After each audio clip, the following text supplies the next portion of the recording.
future-focused education was born in a hotel in Midrand when myself and the HOD were trying to come up with a catchy slogan that encapsulates everything we are doing and wanting to do in education in the Western Cape. The fact that it also inverted the initials of an opposition political party was quite useful.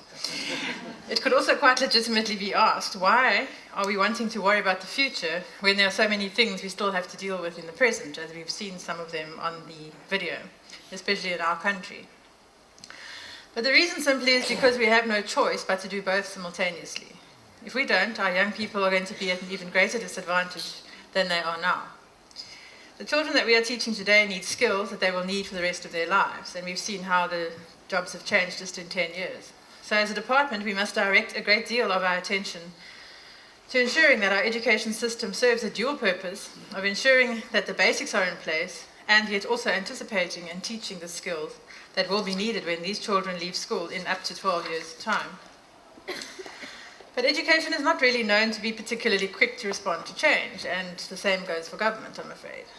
And with some good reason, because the system is huge.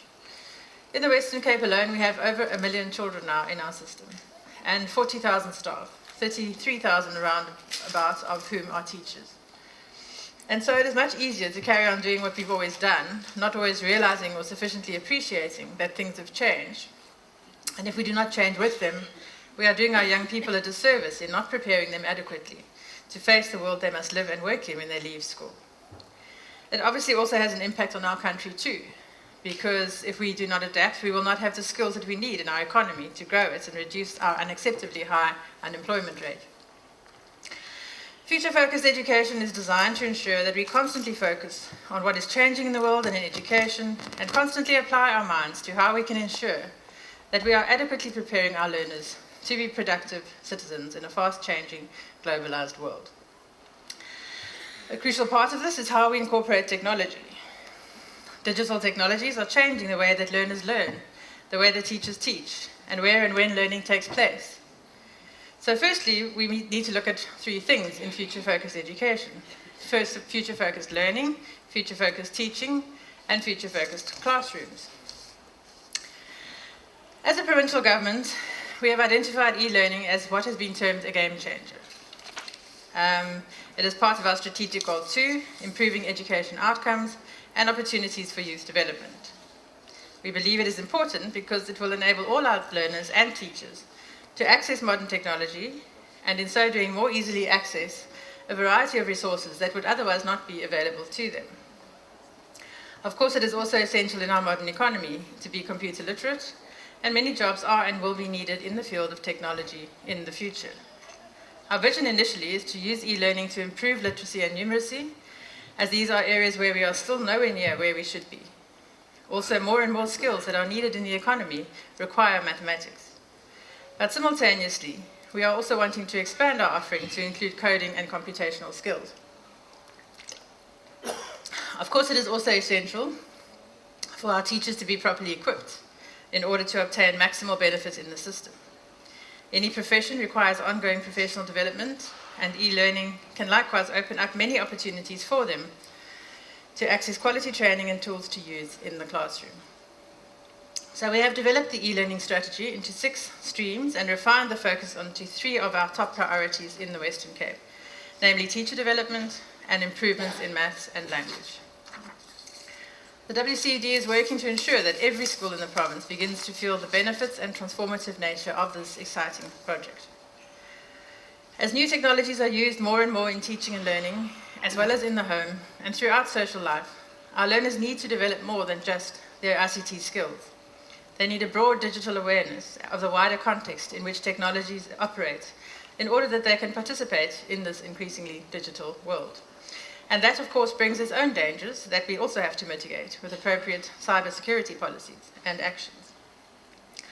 Focusing on e-learning and digital literacy and participation is important because we need to equip our learners with the ability to be technologically competent and ask relevant, appropriate, and critical questions in this environment. This also means enhancing young people's ability to use ICT in ways that strengthen their skills, knowledge, and understanding as learners, and that heighten their capacities for social, cultural, civic, and economic participation in everyday life. A grade 4 learner from a Western Cape school named Ben provided the following perspective on e-learning. I think digital learning has helped our class because it makes learning exciting. It also assists us to make learning faster. We can look up the spelling of words rather than using a dictionary. It depends on which spelling you use, of course. I think it makes learning fun and exciting when we get to use our iPads and the digital projector. It's easy to learn to use apps and more fun. I like using iMovie, Keynote, and Pages the most. I enjoy using my iPad with the iBooks because I can highlight and make notes as we go through it. Now, we aren't here to promote Apple, but this was just what he was using. We are also focusing on making available resources to schools that can't afford them. This can help significantly to reduce the inequalities in education, as the well-resourced schools already have access to technology, and failure to provide it to those who cannot afford it will just exacerbate the inequalities we still face. It is evident that the digital environment is already empowering learners and teachers as never before. We now need to ensure that all young learners have access to devices, networks, modern learning environments, and future-focused teaching. This is where the challenge lies for us as government in this current fiscal environment, as we simply cannot afford to provide all of that for all of our learners. But we have taken the bold step of making a start and creating the enabling environment, and I'm already seeing our schools taking some of their own initiative in this space too, which is exciting. Some people have questioned whether we should be spending money on developing e-learning where there are so many other needs that we have. Our view is that we cannot afford not to do so, as we are doing our children a disservice if we do not equip them for life in the outside world. Interestingly, the stakeholders who understand poor communities are not the ones who've been complaining about it. They realize the potential it has to bridge the gap between rich and poor schools. Then we have future-focused teaching. We all know that such a bold initiative will not be successful if teachers do not embrace it, and unless the introduction of e-learning is accompanied by significant changes in the pedagogy and classroom practice, impact is limited. We have to ensure that our principals, teachers, school management support, and curriculum support teams are equipped to use technology effectively and innovatively. And of course, we need them to want to use it. Some are too scared that they'll be shown up by the children, and some may be right. It is critical that teachers and principals who will be benefiting from our e-learning initiative are orientated and trained in the integrated use of the new technology being introduced at their schools and incorporating it into the curriculum.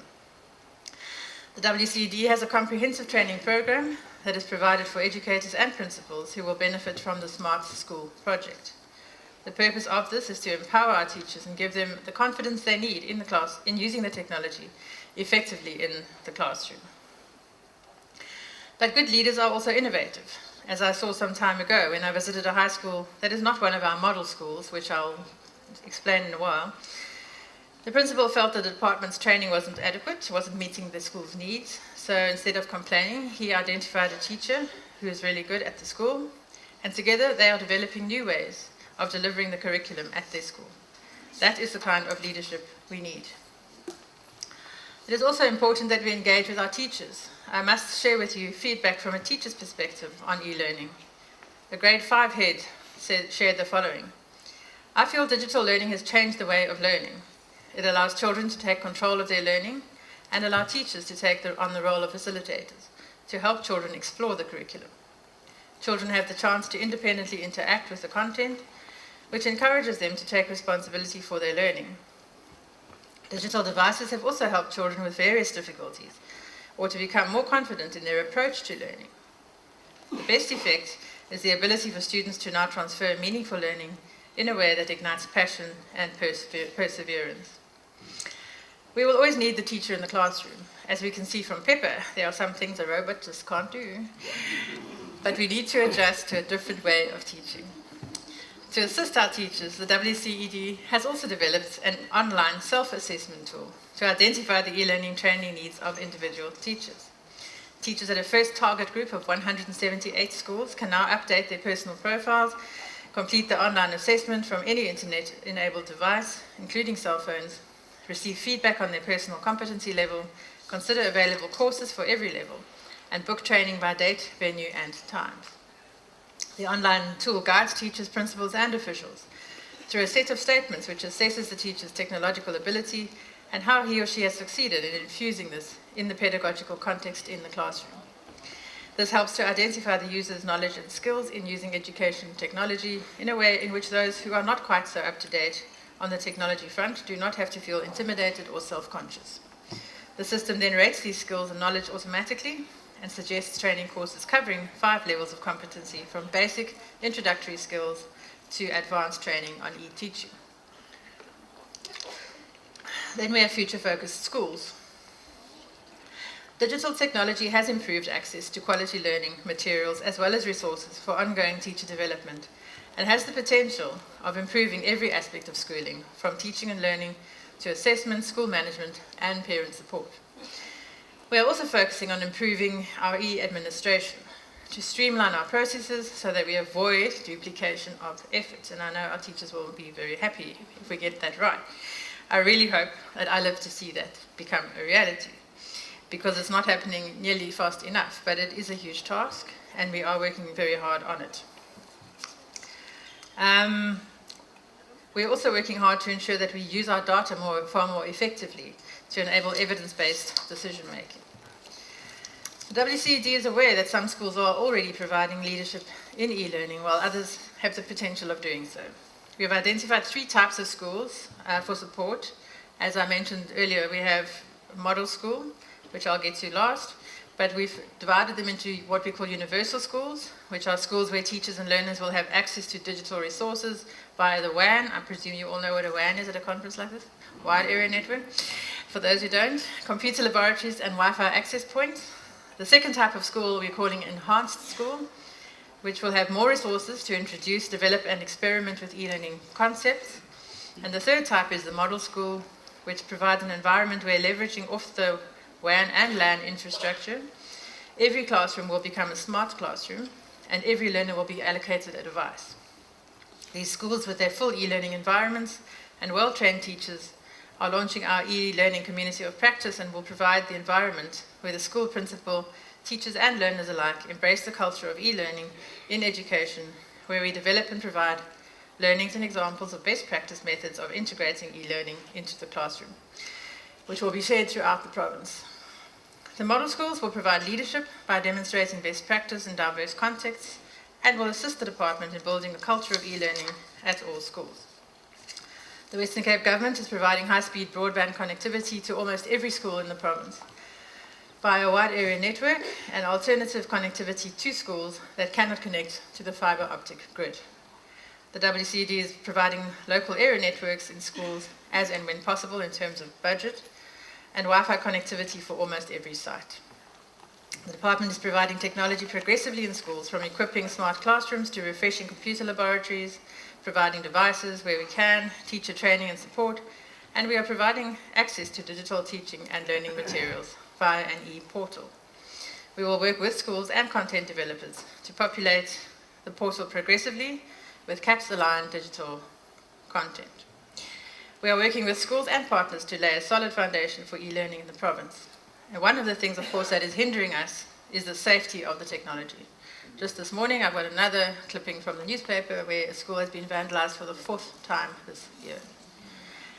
And they take the server, they take the computers, they take everything they can. And it's quite sickening, actually. I really hope that this will be discussed during this conference, and some ideas developed for how we can safeguard our equipment from criminals who quite literally rob our children of their opportunities. But as important as technology is, it is by no means the only thing we need to incorporate in our teaching and learning in order to prepare future-ready, globally competitive citizens. We know that we are living in a rapidly changing world. We know that many of our today's jobs will be automated in the near future, and that some of them simply won't exist. We also know that people do not generally have one career for a lifetime anymore, and that many of the jobs, as I say, do not yet exist, that we have to prepare our learners for. Preparing a child for a world that does not exist is a difficult task for any teacher. We therefore need to ensure that learners have the critical skills needed to survive and succeed in any world. We're now talking about the 21st century skills, many of which were mentioned in the video, 4 of the most crucial of which are generally agreed as being collaboration and teamwork, creativity and imagination, critical thinking, and problem solving. A Hanover research analysis also identifies a second tier of important skills: flexibility and adaptability for paper, global and cultural awareness, information literacy, and leadership. These are the skills that are regarded as essential for a person to be able to be economically active in the 21st century. How many of them are we teaching our children? Also, how many of these do we have ourselves? Are we trying to develop them? Now, I know we can't keep on changing the curriculum, but we have to think about how we can teach these crucial skills within the system. To ensure that we are adequately equipping our learners for the future, it is vital that we educate them in the skills that are needed in our economy, many of which are technical and vocational in nature.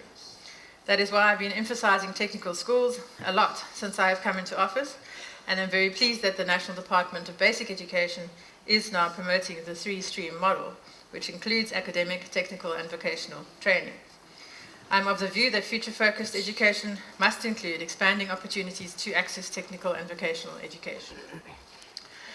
And lastly, we can't plan for the future if we don't have a vision. And our head of department and his team have been working extremely hard to drive our vision of a province of excellence where every child has a quality education in every classroom, in every school in the province. And this includes a program of mindset change and growth mindset, as far too many of our teachers and learners have been traumatized by our history and what happens in many of our communities still today, that they don't have the self-belief that they can do all these wonderful new things. Well, they can, and they will. We are pioneering new things in the Western Cape in education, but we still have many difficulties to deal with along the way. I hope that you will have fruitful discussions over the next 2 days that will help us to better deal with some of these difficulties. Ultimately, we hope to create the ladder of opportunity that young people need to become productive adults with brighter futures, so that we break the cycle of poverty in many of our communities. Our systems must support the development of future-ready learners in a future-focused world. I really want to thank the organizers of this conference for all the hard work in ensuring this event will be the success we are anticipating, which is that it will contribute to charting the way forward for innovation in school and education leadership in the 21st century at a time of unbelievable change in global education. I certainly look forward to learning from the many deliberations and having it impact meaningfully on education here in the Western Cape and in South Africa. Thank you.